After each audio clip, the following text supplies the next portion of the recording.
Ayan. So, ayan guys. So, itong side na to, ito yung nilagyan ko ng coconut oil. Hey everyone! This is Joicy again and welcome back to our YouTube channel. So guys, in today's video, we're going to talk about what are the differences of castor oil and coconut oil. Guys, ngayon titignan natin kung ano yung pagkakaiba ng castor oil dito sa coconut oil. So, ito nga palang coconut oil. Ito yung ginawa ko na virgin coconut oil. Papakita ko na lang sa inyo kung paano ko siya ginawa. Meron ako nung video na yon dito sa taas. Ayan. Lalagay ko na lang yung link dyan sa taas kung paano gumawa ng virgin coconut oil. Mas maganda na gumawa na lang kayo kaysa bumili kasi mas makakatipid kayo kumpara sa bibili kayo ng virgin coconut oil sa healthy options or sa iba pa. Mas mainam na gumawa na lang kayo kung hindi naman available yung virgin coconut oil sa lugar ninyo. Kasi ito naman cold pressed coconut oil cold pressed castor oil pala ay nabili ko sa Lazada for 195 pesos. Ayun siya. So, titignan natin kung ano yung pagkakaiba nitong dalawa. Ito, coconut oil, cold pressed virgin coconut oil. Ito naman, cold pressed castor oil. So, ayan guys, kaya ang title ng vlog natin for today ay cold pressed castor oil versus cold pressed virgin coconut oil. Parehas ko itong i-apply sa buhok ko para makita natin kung ano yung pagkakaiba nila. Yan guys, if you wanna know, please keep on watching. At kung hindi ka pa nakapag-subscribe sa channel ko, please mag-subscribe ka na at i-click mo na rin yung notification bell para updated ka sa masusunod ko pang video.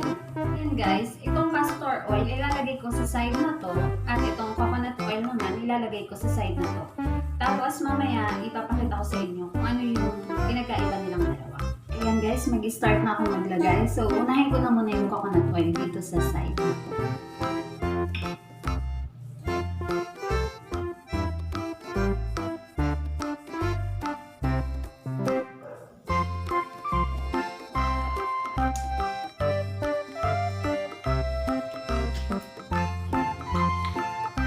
Ayan guys, unahin ko muna yung virgin coconut oil.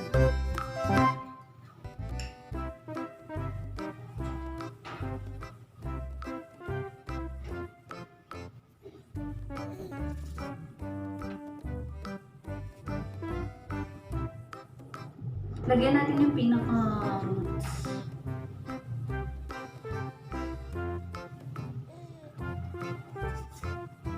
Lagyan natin yung scalp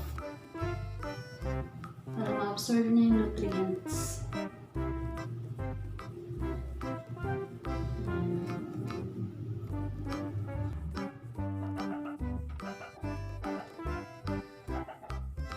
Apply ko siya from top to bottom.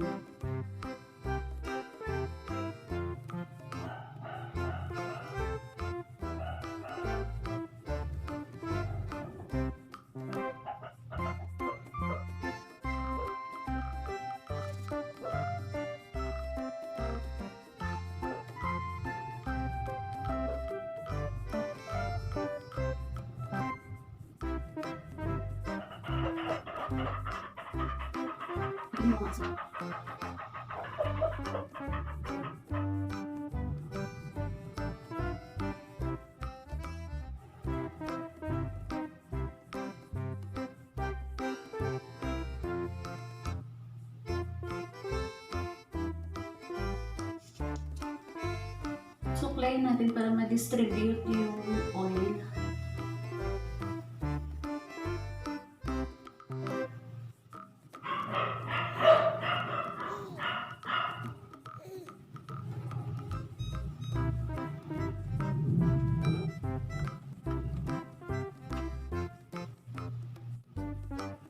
Ayan, so itong side na to yung merong coconut oil. Tapos proceed na tayo sa castor oil.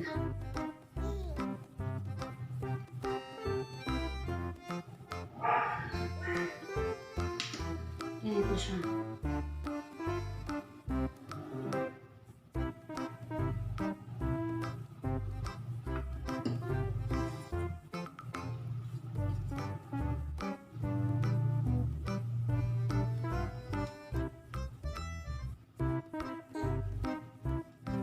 Yan guys, medyo mahirap i-apply itong castor oil. Masyado siyang sticky. Masyado siyang thick.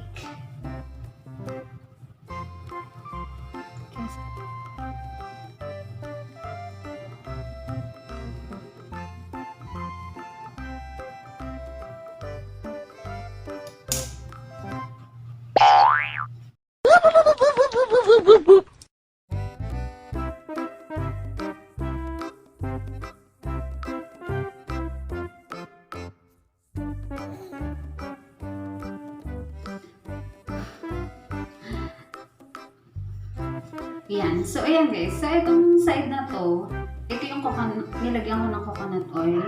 Then, itong side naman na to, ito yung may castor oil. So, ayan. Sa coconut oil, madali siyang i-apply. Sa castor oil naman, super sticky niya, mahirap siyang i-apply. Though, parehas lang naman sila ng benefits. Ayan. Tapos, ibababad ko sila ng 2 hours. After 2 hours, babalik ako.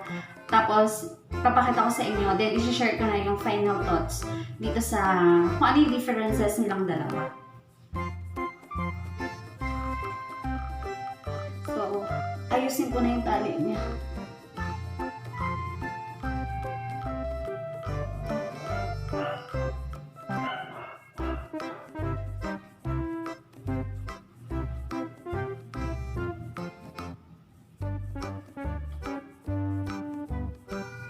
So, ayan guys, parehas ko silang ibababad ng 2 hours. Then, babalik ako after 2 hours kapag nabanlawan ko na silang parehas. Yan guys, bye! See you later!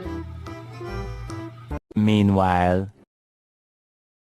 Guys, welcome back! So, eto na nga yung final thought ko sa coconut oil versus castor oil. Yan. Ito yung castor oil, ito naman yung coconut oil. Itong coconut oil,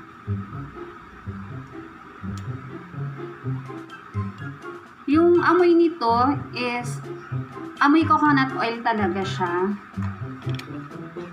Tapos yung consistency naman niya ay madulas. Hindi kagaya dito sa castor oil, cold pressed castor oil, ay hindi ganun kaganda yung amoy niya. Tapos yung consistency naman nitong product na to ay sticky siya, super sticky siya. Kaya nung nag-apply ako dito sa side na to, ang in-apply ko dito ay yung coconut oil, which is dito ay, ang final thought ko dito ay more shiny siya at straight yung buhok ko, while dito naman sa castor oil sa kabilang side may pagka wavy siya, tapos may volumize yung buhok ko. Unlike dito, straight siya na may pagka-shiny. Yan. Yun yung masasabi ko sa products na to. Pero parehas naman na maganda yung benefits na makukuha natin sa kanila. Ayun guys, ilalapit ko para mas makita ninyo. Dito sa kabila, mas shiny siya kaysa naman dito sa kabila. Ayan. Ito yung may coconut oil. Ito naman yung may nilagyan ko ng castor oil. Ayan. Mas shiny tong kabila kaysa dito sa kabila. Tapos habang nung nag-a-apply pala ako guys, mabilis ko lang na-apply yung coconut oil, while dito naman sa castor oil ay nahirapan akong ilagay siya kasi nga super sticky niya. Masyado siyang madikit, malagkit. Tapos yung amoy niya kakaiba. Yan, unlike dito sa virgin coconut oil, maganda yung amoy nung virgin coconut oil kumpara dito sa castor oil. Kaya, so ayan, kung gusto niyo ng mas shiny at mas straight na buhok, I will recommend coconut oil. And kung gusto niyo naman ng volumized at bouncy na buhok, I will recommend castor oil. So ayan guys. So all in all, parehas ko naman silang gusto dahil parehas naman na maganda yung benefits na naibibigay ng mga products na ito sa aking buhok. Kaya, ayan guys, kung nag-enjoy kayo at nakatulong sa inyo ang video na ito, please don't forget to like, share, comment, and subscribe! Bye! Thank you so much for watching.